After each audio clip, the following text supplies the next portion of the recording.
TV digital ఎక్స్‌లో చూస్తున్నాం. తమిళనాడులో ఘోర రోడ్డు ప్రమాదం చోటు చేసుకుంది. తెల్లవారుజామున హోసిరి ప్రాంతంలో ఒక ఘటన చోటు చేసుకుంది. అయితే ఈ ఘటనకు సంబంధించిన బిగ్ బ్రేకింగ్ చూస్తున్నాం.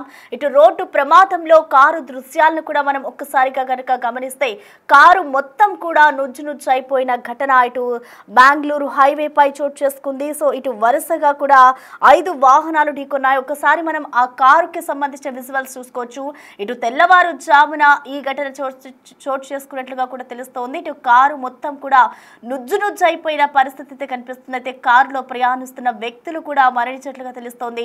ఇటు మృతుల్లో ఒక యువకుడు యూపీఎస్సీకి ప్రిపేర్ అవుతున్నట్లుగా సమాచారం అందుతోంది. అయితే ప్రెసెంట్ మనం చూసుకోవచ్చు ఈ ఘటనకి సంబంధించిన పూర్తి డీటెయిల్స్ కనుక చూస్తే ఇటు హోసిర్ సమీపంలో బెంగళూరు చెన్నై హైవే పై అయితే ఈ ఘటన చోటు చేసుకుంది. అయితే తెల్లవారుజామున ఇటు కృష్ణగిరి జిల్లా హోసూరు సమీపంలోని బెంగళూరు చెన్నై జాతీయ రహదారిపై ఈ ఘటన చోటు చేసుకోవడంతో ఒక్కసారిగా కూడా వాళ్ళ కుటుంబ సభ్యుల్లో విషాదకరమైన ఘటన చోటు చేసుకుందని చెప్పుకోవాలి. రోడ్డు మొత్తం కూడా రక్తపు మడుగులోనే ఉందని చెప్పుకోవాలి. ఇటు కారులో ప్రయాణిస్తున్న వ్యక్తులు కూడా మరణించారు. సో ఒక్కసారి మనం కారుకి సంబంధించిన దృశ్యాలను చూస్తే కారే ఈ విధంగా మొత్తం నుజ్జు అయ్యింది అంటే అందులో కారులో ప్రయాణిస్తున్న వ్యక్తులు ఇంకా ఏ విధంగా రక్తపు మడుగులో పడి ఉన్నారో కూడా మనం గమనించవచ్చు. అంటే కారు వేగంగా ఉండొచ్చు. అండ్ అలాగే తెల్లవారుజామున ప్రయాణాలు ఎక్కువగా చేస్తూ ఉంటారు కాబట్టి రోడ్డు అంతా కూడా చాలా విశాలంగా ఉంటుంది. రోడ్డు పొడవునా కూడా ఎటువంటి ట్రాఫిక్ ఉండదు కాబట్టి ఇటు తెల్లవారుజామున ఎక్కువగా వాహనాలు అనేవి కూడా స్పీడ్గా వెళ్తూ ఉంటాయి. ఇదే క్రమంలో ఓవర్ స్పీడే దీనికి అధిక కారణంగా కూడా మనకి క్లియర్గా కనిపిస్తుంది చెప్పుకోవాలి. సో ముందుగా అయితే ఒక ట్రక్కును ఒక కారు ఢీకొట్టింది. ఆ తర్వాత క్షణాల్లోనే వాటి వెనుక వేరే వాహనాలు ఏవైతే ఉన్నాయో అవన్నీ కూడా వరుసగా వాహనాలన్నీ కూడా ఢీకొట్టుకున్నాయి. సో ఒక్కసారిగా మనం ఈ ప్రమాద ఘటనని అంచనా కూడా వేయలేమని చెప్పుకోవాలి. అసలు ఏ విధంగా వీళ్ళు ఇంతటి రోడ్డు ప్రమాదానికి గురయ్యారో చూసుకోవచ్చు. ఇటు ప్రమాదంతో కూడా దాదాపు అక్కడ 2 గంటల పాటు కూడా ట్రాఫిక్ జామ్ అయితే ఏర్పడింది. సో 2 గంటల పాటు కూడా ట్రాఫిక్ కి క్లియరెన్స్ ఉంది అని అంటే చూసుకోవచ్చు ప్రమాదం ఎంత పెద్ద మొత్తంలో జరిగిందో.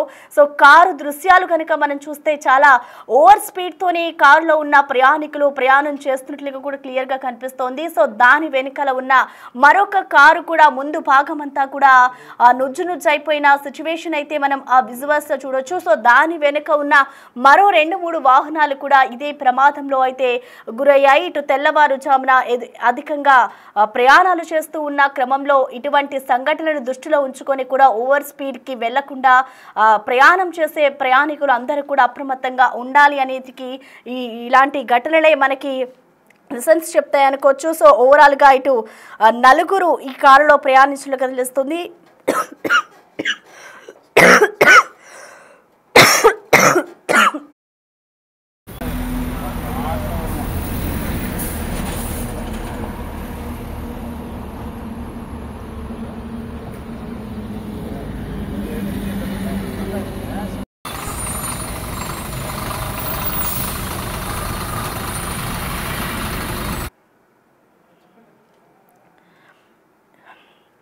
ఇక ఇటీవలి కాలంలో చూసుకుంటే అనేక ప్రాంతాల్లో కూడా ఇలాంటి ఘటనలే జరుగుతూ ఉన్నాయి.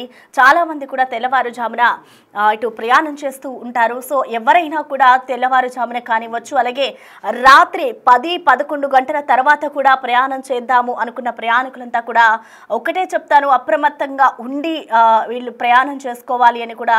సో ఎందుకంటే రోడ్లన్నీ కూడా ఎంతో విశాలంగా ఉంటాయి కాబట్టి మనం వెళ్ళే గమ్యస్థానాలకి తొందరగా చేరుకోవచ్చు అనే నేపథ్యంలో కూడా అందరూ ప్రయాణం చేస్తారు. కానీ అనేక మనకి తెలియకుండానే ఇట్లా రోడ్లపై రోడ్డు ప్రమాదాలు చోటు చేసుకుంటాయి. సో ఈ నేపథ్యంలో వాటన్నిటిని దృష్టిలో ఉంచుకుని ప్రయాణాలు చేస్తే మంచిది. ఎందుకంటే తెల్లవారుజామున కానివ్వచ్చు, అలాగే మిడ్ నైట్ ప్రాంతంలో ఇటు ప్రయాణాలు చేస్తే నిద్రమత్తు ఉంటుంది. నిద్రమత్తులో మనం ఎలా డ్రైవ్ చేస్తున్నామో కూడా తెలీదు. సో వాటన్నిటిని కూడా గమనించి దృష్టిలో ఉంచుకుని ప్రయాణాలు చేస్తే మంచిది. సో ఒక్కసారి మనం చూడొచ్చు ఈ రోడ్డు ప్రమాదంలో దాదాపు 4 మృతి చెందినట్లుగా కూడా తెలుస్తోంది. అయితే దీనికి సంబంధించి కూడా అక్కడ విషాదకరమైన ఘటన అని చెప్పుకోవాలి. అయితే ఇటు ఇటీవలి సంవత్సరాల్లో కూడా అనేక మరణాలు చూసిందని చెప్పుకోవాలి. ఇటు బెంగళూరు చెన్నై జాతీయ రహదారిలోని హోసూరు సమీపంలో ఉదయం 4 గంటల సమయంలో అయితే ఈ ప్రమాదాన్ని చోటు చేసుకున్నట్లు తెలుస్తుంది. అయితే ఈ ప్రమాదంలో ఇప్పటికే కొన్ని కార్లు అలాగే ట్రక్కులు మరియు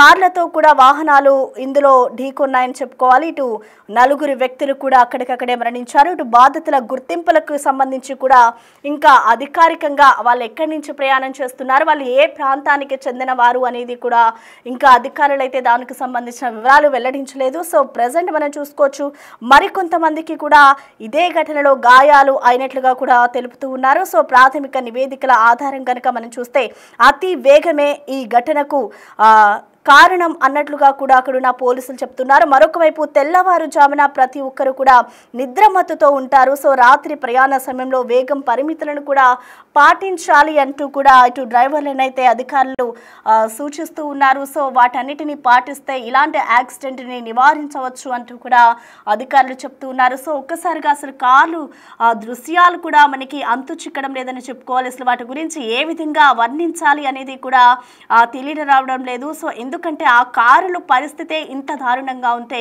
అందులో ప్రయాణించిన వ్యక్తుల పరిస్థితి ఏ విధంగా ఉందో మనం ఆ దృశ్యాలను చూసి అర్థం చేసుకోవచ్చు. ఇటు రహదారి నగర మధ్యలో భారీ ట్రాఫిక్ కూడా ఏర్పడింది. అయితే ఈ ఘటన జరిగిన తర్వాత ఇటు ట్రాఫిక్ ని క్లియర్ చేసేందుకు కూడా అధికారులకు దాదాపు 2 గంటల సమయం పట్టినట్లుగా తెలుస్తోంది. అయితే గతంలో కూడా ఇదే ప్రాంతంలో తమిళనాడులో 16,000 కంటే ఎక్కువ రోడ్డు మరణాలను ఇప్పటికే తమిళనాడు ప్రభుత్వం నిషేధించింది అంటూ కూడా చెప్తూ ఉన్నారు. అయితే స్థానిక అధికారులు ట్రాఫిక్ మళ్లింపులు నిర్వహించడం మరియు సహాయక చర్యలకు మద్దతు ఇవ్వడం ద్వారా సంఘటన స్థలానికి ఇటు అప్పటికే అధికారులు చేరుకుని అక్కడ ఉన్న ప్రత్యామ్నాయ మార్గాలను ఉపయోగించి మరి కూడా వాటన్నిటిని కూడా ట్రాఫిక్ని క్లియర్ చేస్తున్న పరిస్థితి కనిపిస్తుంది. సో ఓవరాల్గా చూసుకుంటే ఇటు తమిళనాడులో ఇప్పుడు ఏదైతే తెల్లవారుజామున ప్రమాదం చోటు చేసుకుందో ఇటు వారి కుటుంబ సభ్యుల్లో అయితే తీవ్ర దిగ్భ్రాంతిని మిగిల్చిందని చెప్పుకోవాలి.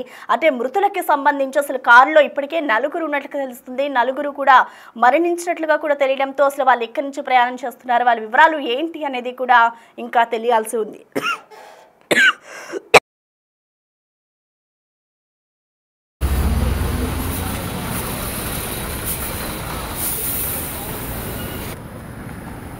మొబైల్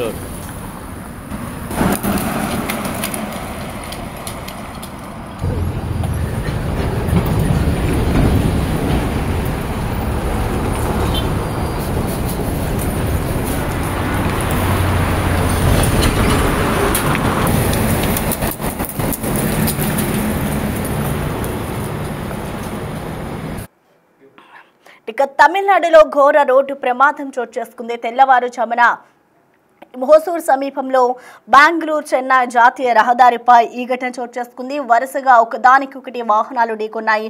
ముందుగా ఒక కారు ఒక ట్రక్కుని ఢీకొనడంతో కూడా ఒక్కసారిగా వెనకనే అదే రూట్లో వేగంగా వస్తున్న పలు వాహనాలు కూడా ఇదే ప్రమాదంలో కూడా గాయపడిన దృశ్యాలు మనం చూడొచ్చు. సో ప్రమాదంలో కారులోని 4 కూడా స్పాట్ డెడ్ అయినట్లుగా కూడా తెలుస్తోంది. ఇటు పూర్తిగా కార్ అంతా కూడా నుజ్జునుజ్జైపోయిన పరిస్థితి కనిపిస్తుంది. ముందుగా ఒక ట్రక్కును ఒక కారు ఢీకొట్టింది. ఆ తర్వాత క్షణాల్లోనే వరుసగా వాహనాలు అన్నీ కూడా ఢీకొన్నాయి. ఇటు ఈ ప్రమాదం జరగడంతో దాదాపు బెంగళూరు హైవేపై అయితే 2 గంటల పాటు కూడా ట్రాఫిక్ జామ్ ఏర్పడింది. సో మృతుల్లో ఒక యువకుడు యూపీఎస్సీకి ప్రిపేర్ అవుతున్నట్లుగా సమాచారం అయితే అందుతోంది. సో ఎవరు ఆ కారులో ప్రయాణిస్తున్న వ్యక్తులు ఎవరు, ఎక్కడి నుంచి ప్రయాణం చేస్తున్నారు, వారి వివరాలు ఏంటి అనేది కూడా ఇటు పూర్తి వివరాలు తెలియాల్సి ఉంది. అయితే ఈ ప్రమాదం తెల్లవారుజామున చోటు చేసుకోవడంతో ఇటు ట్రాఫిక్ కూడా తీవ్ర అంతరాయం ఏర్పడంతో అక్కడ ఉన్న అధికారులంతా కూడా స్పందించి ట్రాఫిక్ ను క్లియర్ చేశారు. ఇటు కారు నుజ్జు అవ్వడంతో కూడా ఒక్కసారిగా ఈ ప్రమాద ఘటన ఇటు బెంగళూరు హైవేపై అయితే రోడ్ అంతా కూడా నెత్తురోడిందనే చెప్పుకోవాలి.